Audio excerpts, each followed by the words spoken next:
So what is going on, guys? I'm Black Ops Amazing. Welcome back to another video. So what I wanted to do today was I guess, short review of the Modern Warfare 2 beta. Now, there are a lot of people that probably have a better idea of the game as a whole than me. There are people that have played Warzone 2, different maps and modes for the multiplayer that we don't have within the beta. So far, we don't have too much. There are 3 multiplayer maps right now, one of them which it seems like Infinity Ward have removed from the game, or at least I can't get it anyway. I've probably played about 100 multiplayer games now, and I haven't gotten the museum map, so either I'm very unlucky or it's been removed, or it's just not in rotation. That's the only thing in the beta that I haven't experienced that other people would have. But apart from that, I've got some good hours in the game now. I've got a good idea of what the weapons, the perks, the maps, the modes play like. So I feel I can give you a decent idea of, if you haven't played it yet, what Modern Warfare 2 is like so far and whether it might be worth a purchase. I mean, I say that we all know, even if COD isn't good, most of us still end up buying it anyway. And I will say this is coming from the perspective of someone who enjoyed Modern Warfare 2019. That was probably my most played Call of Duty multiplayer since Modern Warfare 3 came out. The way I know I'm enjoying a game is based on how much I'm playing it. I wasn't a fan of Cold War's multiplayer. I liked Vanguard's at the beginning, but went off it after a week or two. However, for Modern Warfare 2019, I got Damascus for all my weapons. So just bear in mind, this is coming from someone who enjoyed Modern Warfare's multiplayer. I'm just saying that because I know a lot of people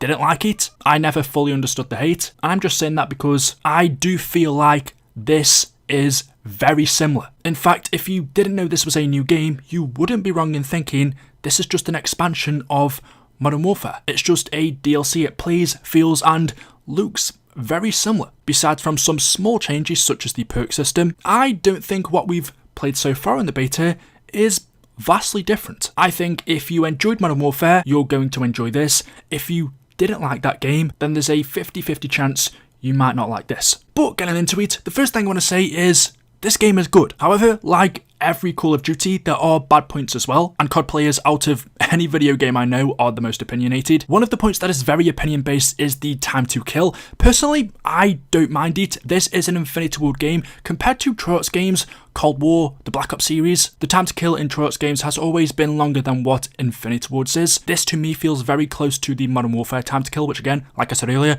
I enjoyed that game. I prefer a faster time to kill in COD. It means you have to have faster reactions. It does mean basically 90% of the time whoever shoots first wins. The reason I prefer this over a slower time to kill is a lot of the times on BO4 or Cold War BO3, I found myself shooting at an enemy, and a lot of the time they end up getting away, which always annoyed the life out of me, seeing an enemy player first, shooting them, but they still have enough health to hide around a corner. That's just a personal thing, that's my style of play. I like the faster run, gun, shoot and reaction style. So to me, the time to kill is fine, but again, this one really is just down to what you prefer. If you like Modern Warfare's, you should like this. If you don't and prefer Treyarch's, you're probably going to think the time to kill is too quick. The movement has also slightly changed from previous CODs. I don't find it too different. You can't really slide cancel anymore. Although I've seen clips on Twitter, it seems like you're not going to see too many people bobbing and weaving between locations and cover. Sliding, jumping, sliding, jumping. There is a sliding and diving option, which is nice, although even though we've had diving in COD for quite a long time, more associated to the Black Ops series, I've never really found it that useful. I think sliding's more efficient, but it's nice to have both. Another big complaint that I've seen about this game is the visibility when it comes to shooting your weapon or being shot at. Now, the first thing I'm going to say is you have to turn off all of the options when it comes to blur in this game. I'd recommend changing a ton of settings. Also, if you're playing on PlayStation, turn off the haptic feedback as well. It's great for single player story games, not for online against other players. When you change the settings from the default that Infinity would have given us, I think the visibility is a lot better. Some of the weapons do have quite a bit of recoil, although all of the attachments aren't unlocked in the beta. So maybe when the full game comes out and we get better ones, and you can add less recoil to your weapons, visibility when shooting enemies might improve. I don't think it's awful. In fact, it's better than what Modern Warfare 2019 was. I found a lot of maps in that game were a similar colour scheme, being grey or dull to what enemy outfits were. Modern Warfare 2 and the maps that we have so far are slightly brighter, so the visibility is definitely an improvement upon Modern Warfare 2019. I don't think stuff stands out as much as Treyarch's games, but Infinity would go for a more realistic option when it comes to their maps, a more realistic colour scheme. But yeah, the main thing I would say is just change a lot of settings, take off motion blur, take off depth of field, change your field of view, and it's honestly fine. Now, when it comes to the maps, there are 3 in the game. Apparently there were 4, but I haven't got to play the 4th one, being the museum. I think that might have got to remove, but the 3 that we have, Farm 18, Las Almas, and Greenberg Hotel, I think that's how you pronounce it. Personally, I think Farm 18 is trash. The reason being is, even though it's a relatively small to medium sized map, on all 4 sides, there are just 2 different levels you can get on. Adding to that the amount of cover in between, there are just too many, in my opinion, places that you need to look at for where enemies could be hiding. I find this map out of all of the others to be the most campiest, and probably has, because of the grey colour scheme, the poorest visibility out of the bunch as well. So Farm 18 I don't like. However, the others, Las Almas, I think's good. Greenberg Hotel is pretty good as well. On occasions, it is a little bit too big for TDM. If the spawns keep swapping, it can get confusing and you can end up going a minute without finding an enemy. But on the whole, those 2 maps are good, so 2 out of 3 isn't bad. There are 4 different modes in the game so far: TDM, third person search, and knockout. TDM and search we are very familiar with. Knockout is very similar to search and destroy. You get 1 life, the difference is teammate can revive you, but the major change from that mode is there is a package that you can hold, and that is an alternate way to win the mode. Whenever I played it, I just end up not picking up the map because it puts a big marker on you, so you end up playing it more like search anyway. Yeah, basically it's like search but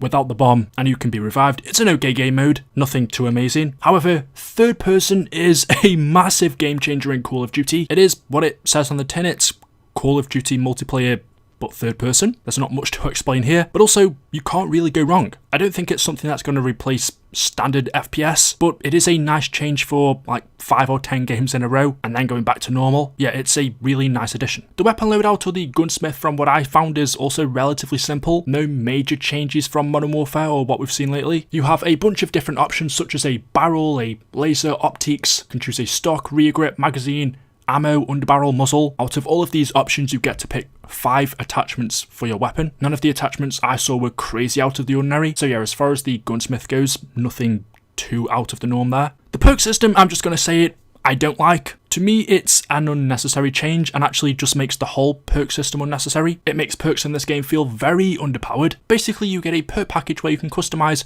whatever perks you want. As usual in COD, you can choose a total of 4 different ones. 2 of them are base perks, so they're what you get at the beginning of a game. The base perks are pretty good. You'd probably select a couple of these anyway, but then the bonus and the ultimate perks are what you earn as you progress through a match. So you might end up getting the bonus perk, say, 3 times throughout a single match, and from what I saw, you end up getting the ultimate perk, the last one, roughly once a match, maybe twice if you're lucky. And the problem with this is the ultimate perks especially are the best ones in the game. I can see what Infinite Ward were maybe trying to do, but when the ultimate perks include ones such as Ghost, which I think is extremely important when you've got kill streaks or score streaks like UAVs in the game. Say if you're playing a match that's getting completely spammed with UAVs and you can only earn Ghost once in that match, it means you're playing about, say, 50 to 70% of a match on the enemy's UAV. And it also means if you're getting perks like Ghost once and Cold-Blooded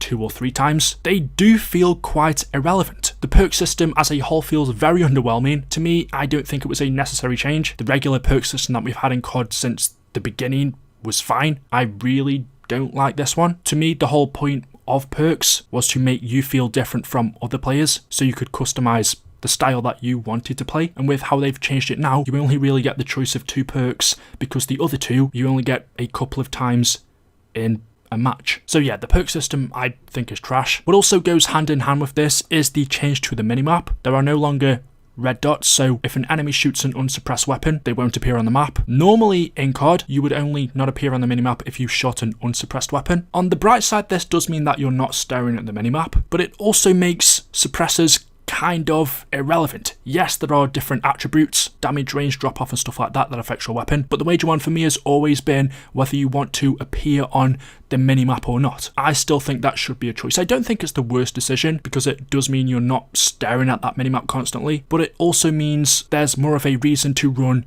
UAV. And because, like I mentioned earlier, Ghost is now an irrelevant perk, there's an argument to say you're actually on the minimap more compared to what you would be in previous games, at least before it was a choice.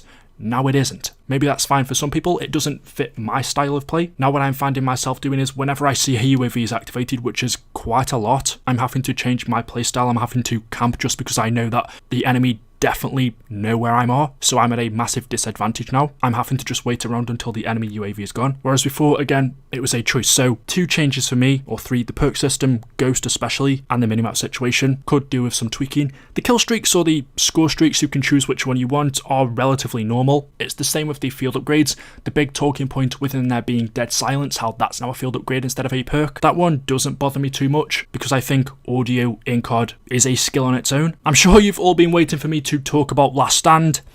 Why is this still a thing in COD? I can remember during Modern Warfare 3, Robert Bowling came out and said that Last Stand wasn't in the game. Everyone was cheering. I would have thought since then Infinity Ward would have learned to not add this perk into a game by now. Why it's still a thing, I don't know. It just seems to be an Infinity Ward obsession. Last Stand is actually worse in Modern Warfare 2 because you now get 2 revives, so if an enemy downs you, you can revive yourself, and then if he downs you again, you can revive yourself for a second time. The reason I've never liked Last Stand is if I down someone and they are then in Last Stand, even if I do manage to kill them again, I've then put my focus onto downing them twice, and in that time another enemy's killed me, so I'm wasting my time downing a player not once, not twice, but 3 times when I could have moved on to the next enemy. I just think that's a little bit unfair. I don't think this perk should ever be in COD anyway. If they want to keep it in the game, they at least need to make it so it's only 1 revive, not 2. But apart from that, I can't really think of any other major talking points. The ability to hang from walls or ledges is pretty neat. It's also quite useful. I have gotten a kill with it. The fact that enemies can still shoot or are forced to shoot automatically when they're stunned mined is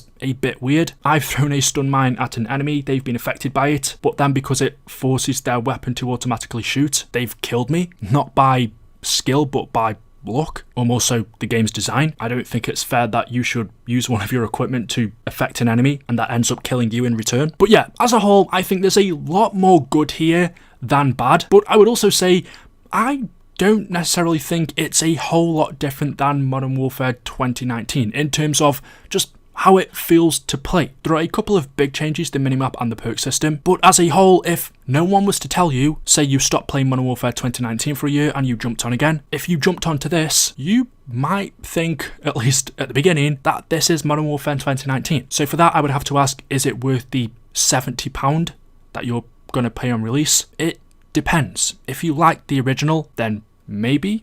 If you didn't, then it's tough to say. It's not a bad experience. I just don't think it's a whole lot different, and that's coming from someone who's put hundreds of hours into the first one. So there we go. Let me know your thoughts in the comment section below. As always, hopefully you've enjoyed the video today. If you have, drop a like rating. Make sure you are subscribed to stay up to date with the latest videos on the channel. Thank you all for watching, and I'll see you in the next one. Until then, goodbye.